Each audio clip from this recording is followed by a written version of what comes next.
Hello guys, welcome to my channel, welcome to knighting series 24। তো তোমাদের সঙ্গে একটা নতুন ভিডিও নিয়ে চলে এসেছি।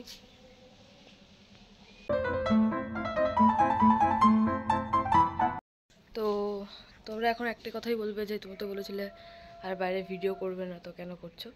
তো এখন বাইরে আওয়াজ কম, ঘরের ভেতরে আওয়াজ বেশি, কারণ মা এখন সবার সঙ্গে কাজ করতে শুরু করবে, পড়িয়ে এসছে। তো সবার সঙ্গে কাজ করতে শুরু করবে, তো এই বাসনের আওয়াজ, এই কাপড়ের আওয়াজ, এই কাপড় কাচার আওয়াজ, সব আওয়াজ পাওয়া যাবে। তো তার জন্য আজকে বাইরে ভিডিওটা করা। সব ঠিক আছে, তোমরা সাইকেলটা দেখতে পাচ্ছ না তাই না? এই যে রোদের মধ্যে বাইরে বাইরে এসে আমি যে ভিডিওটা করছি, গরম লাগছে সেসব সহ্য করে তোমাদের জন্য ভিডিওটা করছি। তারপরে তোমরা ভিউজ তারপরে তোমরা ভিডিওটা ঠিকঠাক দেখো না, লাইক করো না, কমেন্ট করো না কিছু, যে কেমন ভিডিও তোমরা দেখতে চাও। মানে সত্যিই ভাই, এত কষ্ট করার পরেও কোনো ভিউজ আসে না, লাইকও তেমন আসে না, কিচ্ছুই হয় না, সাবস্ক্রাইবারও বাড়ে না। মানে এত কষ্ট করে ভিডিও করার পরও তোমরা এরকম করো। সত্যি কষ্টটা দেখো না ভাই, স্ট্রাগল দেখো না। এদিকে দেখো ভিডিওটা কেমন হয়েছে, মানে ভিডিওটা কেমন খারাপ হয়েছে এটা তোমরা খুদ বার করতে ভালো পারো। তোমরা দেখো না স্ট্রাগলটা কতটা করছি, খুদ বার করতে ভালো পারো তোমরা।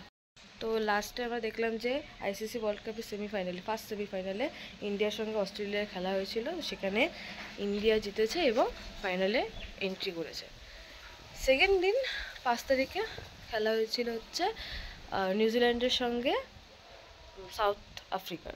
তো সেখানে দেখা গেছে যে নিউজিল্যান্ড জিতেছে এবং নিউজিল্যান্ড ইন্ডিয়ার বিরুদ্ধে ফাইনালে নেমেছে বা ফাইনালে এন্ট্রি করেছে। ঠিক আছে, তো সেটা নিয়ে যে ভিডিওটা করা, যে আমার মানে এই ফাইনালের ব্যাপারে রিভিউ বা নিউজিল্যান্ডের সঙ্গে সাউথ আফ্রিকার যে সেই ফাইনাল হয় সেই ব্যাপারে রিভিউ দিতে আজকে ভিডিওটা করা।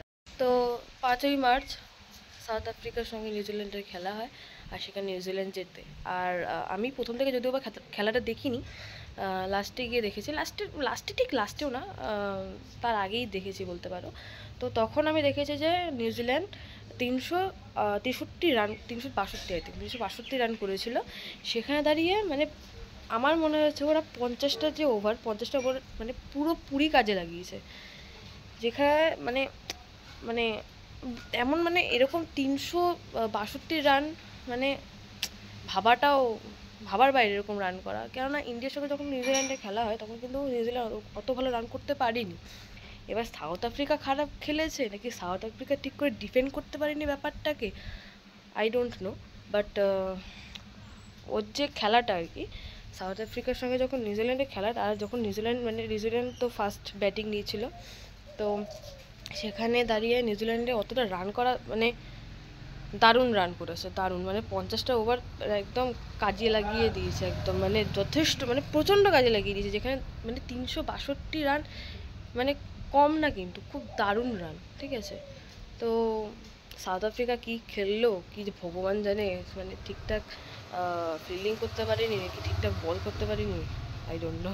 এবার যথারীতি অনেক কারোরই মনে হয়েছে, আমার মতনই আই থিঙ্ক অনেক ইন্ডিয়ানের মনে হয়েছে যে এরকম রান যদি ফাইনালে নিউজিল্যান্ড করে ফেলে না, তাহলে খুব চাপ হয়ে যাবে ইন্ডিয়ার জন্য জেতা, আই থিঙ্ক। হ্যাঁ, হতেও পারে যে নিউজিল্যান্ড সেদিনকে ভালো ফর্মে খেললো না, ফাইনালের দিনকে মানে 9 তারিখে হয়তো ভালোভাবে খেললো না, এরকম হতেই পারে, না হওয়ার কিছুই নেই। কারণ দেখো, সবসময় তো সব মানে সবসময় তো খেলা একভাবে চলে না, ওপর নিচ হয়, যেমন বিজনেসের মতন, যেমন বিজনেসে লাভ লস হয়, তেমনই খেলা অনেক সময় ওপর নিচ হয়। কেমন হতে পারে এরকম, হয়তো তেমনভাবে রানটা করতে পারলো না, যেমনভাবে সেমিফাইনালে সাউথ আফ্রিকার বিরুদ্ধে গিয়ে যে রানটা করেছিল সেরকম হয়তো করতে পারলো না ফাইনালে গিয়ে ইন্ডিয়ার বিরুদ্ধে। কিন্তু ব্যাপারটা হচ্ছে ওখানেই না, যেখানে যে মানে অতটা রান করে বলে বিশাল ব্যাপার না। 50টা ওভার, আগেও বললাম যে 50টা ওভার কেমন করে কাজে লাগিয়ে দিয়েছে, জাস্ট ইনক্রেডিবলভাবে কাজে লাগিয়ে দিয়েছে। এবার যদি সেরকম ফর্মে খেলতে শুরু করে তাহলে খুব চাপের ব্যাপার হয়ে যাবে ইন্ডিয়ার জন্য জেতা। আর ইন্ডিয়া যদি ঠিকঠাকভাবে ডিফেন্ড না করতে পারে তাহলেও মানে খুবই চাপ হয়ে যাবে। ঠিক আছে, তো আশা করব যে ইন্ডিয়া ভালো খেলবে, আই হোপ খুবই ভালো খেলবে, কেননা ইন্ডিয়ার ফর্মও খুব একটা খারাপ নয়। কেননা প্রত্যেকটা ম্যাচে জেতা, আইসিসি ওয়ার্ল্ড কাপের প্রত্যেকটা ম্যাচে ইন্ডিয়া জিতেছে। ঠিক আছে, তো সেখানে দাঁড়িয়ে আমিও আশা করব প্রত্যেকটা ইন্ডিয়ানের মতন যে যেন ভালোভাবে জেতে। আমি চাই এইবারের ওয়ার্ল্ড কাপটা আমাদের ঘরেই আসুক। কারণ মানে একটা ঠিক আছে জিতেছে আগের বার, কিন্তু সেটা ভুলে গিয়ে যদি যেমন অ্যাডে দেখা যায় যে মানে আমি জিতেছি, সেটা ভুলে যাওয়া দরকার। মানে একদম খুব জোর দিয়ে খেলতে হবে, খুব ভালোভাবে খেলতে হবে, ডিফেন্ডও ভালোভাবে করতে হবে, ফিল্ডিং ভালোভাবে করতে হবে, ব্যাটিং ভালো করে করতে হবে, যেন সেইভাবেই তো সব কিছু ভালোভাবে করেই যেন খেলতে পারে। আমিও সব ইন্ডিয়ানদের মতন আশা করে আছি যে এইবারেও ওয়ার্ল্ড কাপটা, আইসিসি ওয়ার্ল্ড কাপটা আমাদের ঘরে আসবে। তো ইন্ডিয়াকে অনেক অনেক বেস্ট অফ লাক, অনেক অনেক মানে দুয়ায় বলে যেটা, অনেক অনেক দুয়ায়। তো আমিও চাইবো সবার মতন, সব ইন্ডিয়ানদের মতন আমিও চাইবো যে খুব ভালোভাবে যাতে খেলুক, এইবারে ট্রফিটা আমাদের ঘরে আনুক। আমরা যাতে মানে 2024 যেমন করে আমরা মজা করতে পেরেছি ওয়ার্ল্ড কাপটা আসার পর, যেমন আনন্দ পেয়েছি, এইবারও সেই আনন্দটা যাতে উপভোগ করতে পারি। তো তার জন্য অনেক অনেক শুভেচ্ছা, অনেক অনেক বেস্ট অফ লাক ইন্ডিয়াকে, ইন্ডিয়ান ক্রিকেট টিমকে। আর আমাদের যাতে আনন্দটা আবার উপভোগ করতে দেওয়া হয় তার প্রচেষ্টা একটু করো ইন্ডিয়ান ক্রিকেট টিম। আর আমি মানে আমি অনেকটা আশাবাদী হয়ে আছি প্রত্যেকটা ইন্ডিয়ানের মতন, যে এবারে হয়তো না এবারেও আমাদের ঘরের মধ্যে ট্রফিটা আসবে। তো best of luck to them. আর ঠিক আছে, সব মানিয়ে গুছিয়ে তো খেলা হয়, তো তাও আমি চাইছি যে ইন্ডিয়া জিতুক, আর সবার মতন আমিও প্রে করবো যাতে ইন্ডিয়া জিতে যায়। তো আজকের ভিডিওটা এইটুকুনি।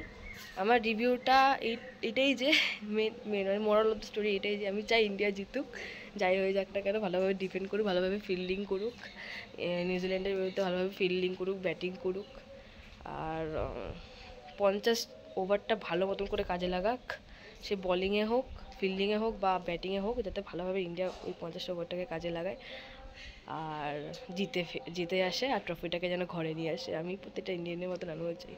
তো আজকের ভিডিওটা এইটুকুনি। লাইক কমেন্ট শেয়ার করে দিও, আর অবশ্যই চ্যানেলটাকে সাবস্ক্রাইব করে দিও।